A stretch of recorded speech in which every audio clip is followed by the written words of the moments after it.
मारूफ सियासतदान और वजीर सनत जनाब रऊफ सिद्दीकी से मिलने हम उनके घर पहुंचे।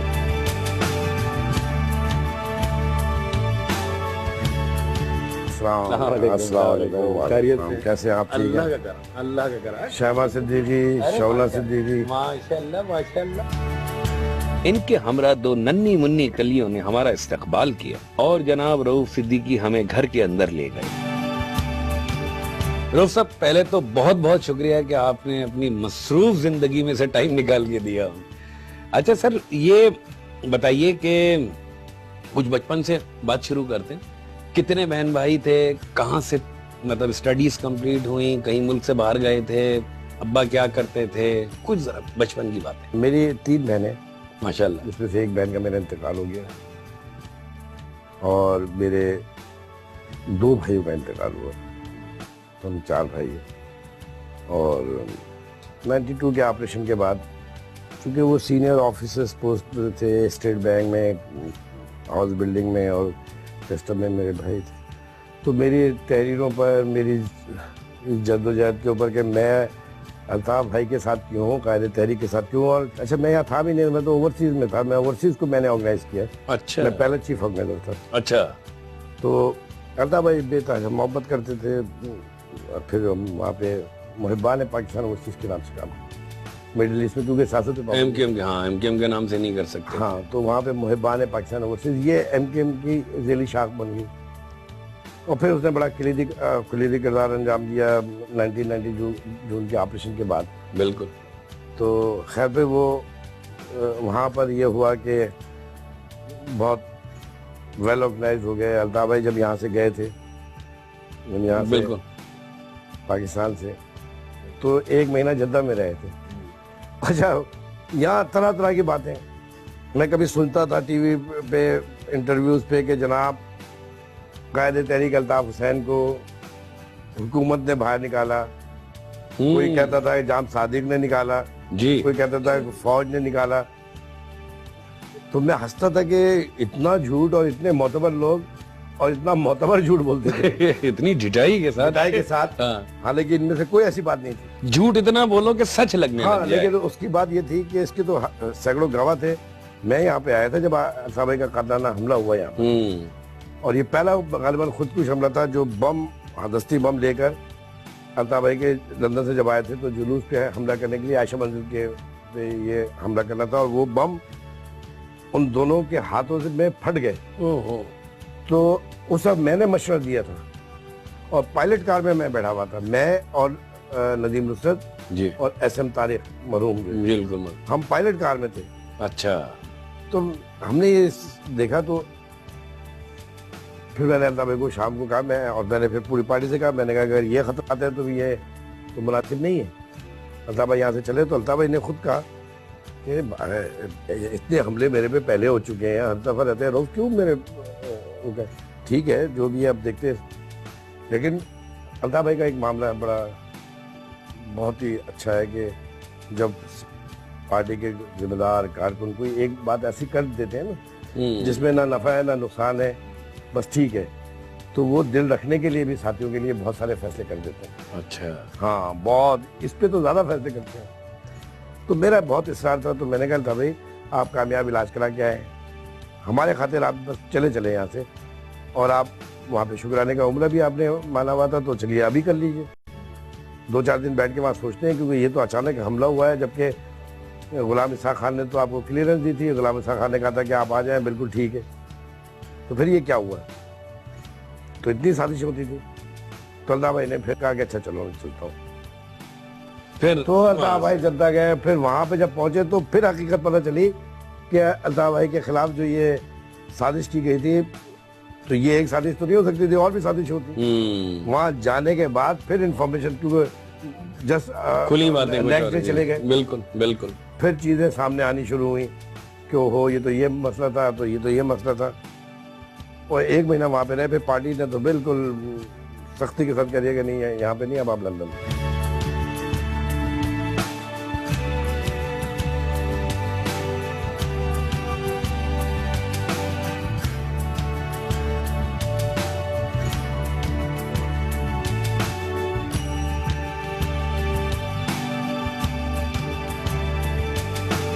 तारुफी गुफ्तगू के बाद वो हमें नाश्ते की टेबल पे ले गए, जहाँ हमने रऊफ सिद्दीकी और कई नन्हे मुन्ने फूलों के साथ बैठ के नाश्ता किया।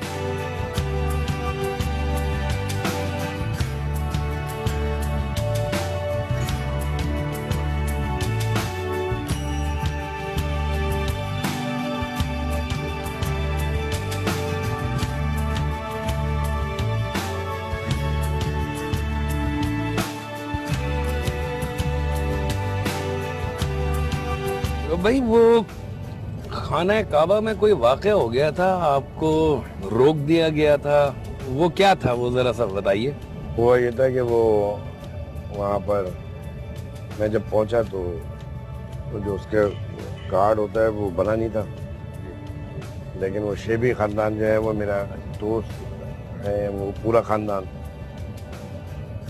तो उन्होंने कहा कि नहीं हम वैसे ही लेके चलेंगे। बुनियादी तौर पे सदन काबा जो है, खाना काबा के कुलीद बरदार वो शेबी ख़ानदान है। अच्छा, अगर वो दरवाज़ा खोलेंगे तो खुलेगा। इवन किंग भी उनके काम में मदाखलत नहीं कर सकता, और किंग भी जब खाना काबा का दरवाज़ा खुलता है तो वो रिक्वेस्ट करता है अच्छा, उनसे, क्योंकि उनके अलावा खाने काबा की दरवाज़ा कोई नहीं खोल सकता। ये हदीस नबी सल्लल्लाहु अलैहि वसल्लम है कि आपने फतेह मक्का के वक्त चाबी देते हुए इस ख़ानदान को कहा था कि ये चाबी क़यामत तक तुम्हारे पास रहेगी और जो तुमसे छीनेगा वो जालिमों में से होगा। इसकी वजह से जो है ये मुमकिन नहीं है।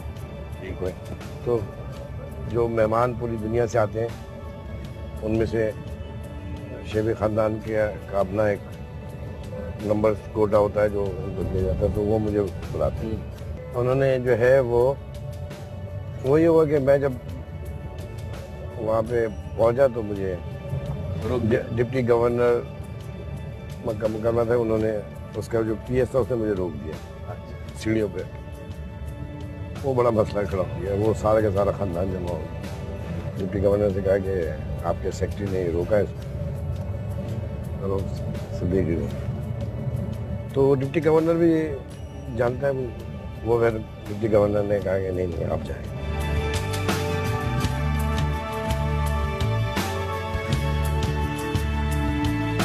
एक स्कूल का दौरा किया और बच्चों में इनामात भी तकसीम किए।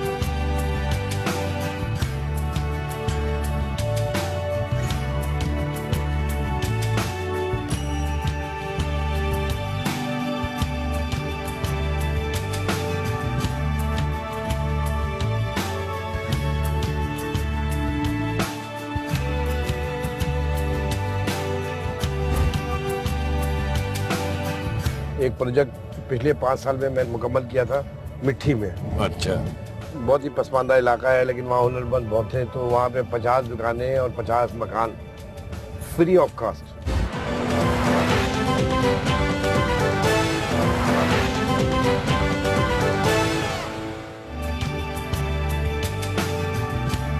थोड़ी देर बाद स्मॉल इंडस्ट्रीज पे पहुंचे।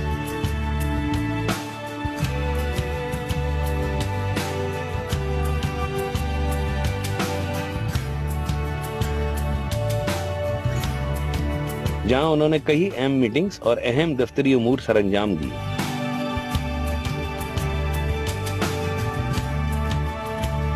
और हमें स्मॉल इंडस्ट्रीज की मौजूदा सूरत हाल के बारे में भी बताया।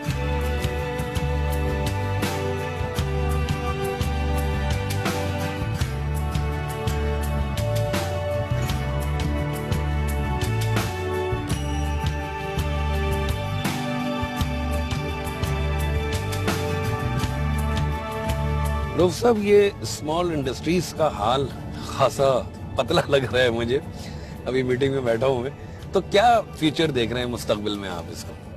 देखिए, दुनिया भर में भी ये ऐसा होता है कि कॉटेज इंडस्ट्री और स्मॉल इंडस्ट्री को बड़ी कॉन्क्रीट बुनियादों पर इस्तेमाल करना चाहिए, क्योंकि जब मेन इंडस्ट्री पे अगर कभी भी आलमी तौर पर कोई माशी प्रॉब्लम आता है और उसको जट रखता है, तो स्मॉल इंडस्ट्री और कॉटेज इंडस्ट्री उसको संभाला देती है। जी, ये बड़ी इंपॉर्टेंट इंडस्ट्री है। इंडस्ट्री है।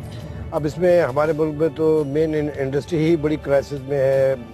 इलेक्ट्रिसिटी का प्रॉब्लम है, पानी का प्रॉब्लम है, मैनेजमेंट का प्रॉब्लम है, करप्शन का मामला है और इसमें सनतकार परेशान हाल, उसका कोई काम भी सीधे तरीके से होने के लिए और कोई करने के लिए भी तैयार नहीं रहता। इसलिए जो हमारी कास्ट ऑफ प्रोडक्ट है वो दूसरी जगह से ज़्यादा बढ़ जाती है। तो इसकी वजह से मैंने यहाँ पर सिंध मॉल को बहुत ज़्यादा मैनेज करने की कोशिश की थी लास्ट 5 इयर्स में भी, कि ख़ास तौर पे जो हमारी सकाफती हमारी कल्चरल वैल्यूज़ है, मिसाल के तौर पे चंडी का काम लकड़ी का होता है, उसके हुनरमंद हैं, या सिंधी गले आपने देखा होगा, सिंधी टोपी देखी होगी, और दीगर हमारी सकाफती जो प्रोडक्ट्स होती हैं।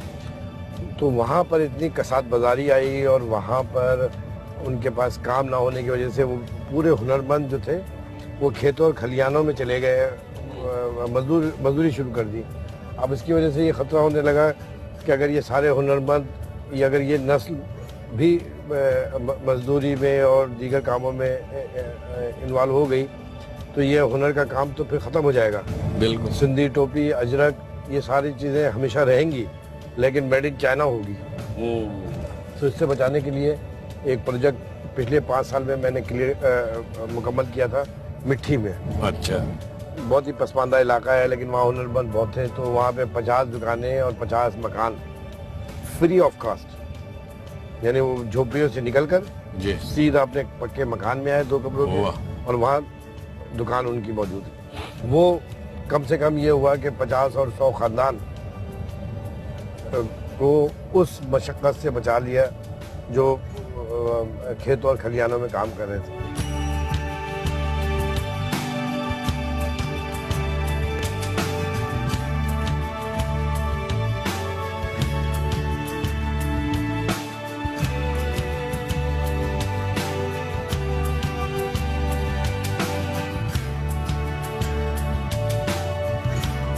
बच्चों में सर्टिफिकेट तकसीम करने की एक तकरीब में शिरकत की।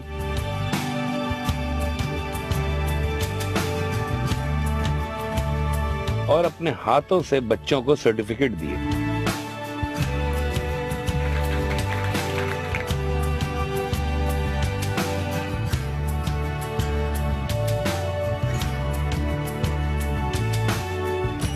वापस निकलते निकलते भी कई लोगों के मसाइल को ना सिर्फ सुना बल्कि इन्हें फौरी हल की यकीन दहानी भी करवाई।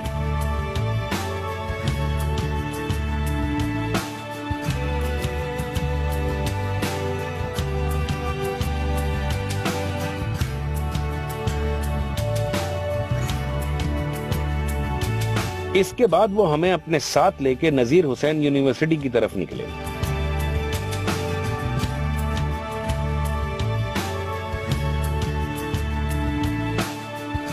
कुछ देर बाद हम नजीर हुसैन यूनिवर्सिटी पहुंचे।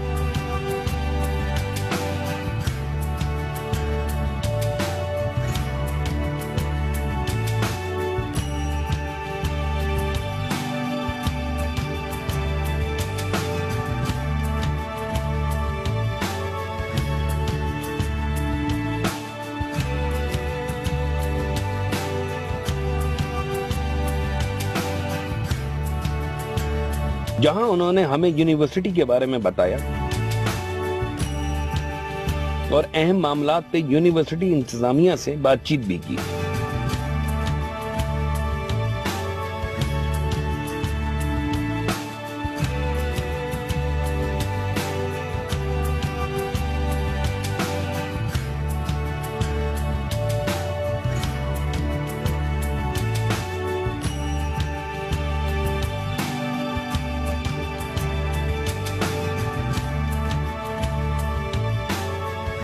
यूनिवर्सिटी के मामला से फारिग होने के बाद वो वापस हमें अपने घर ले आए।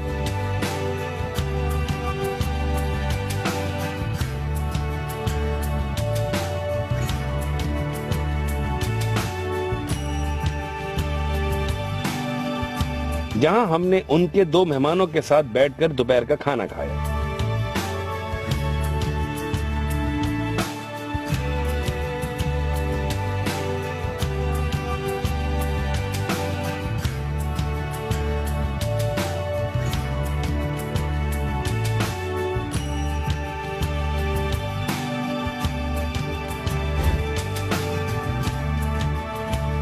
एक बहुत बड़ा इजाफा आज होने जा रहा है आफ्ताब मेमन की सूरत में और सिंध की तारीख में।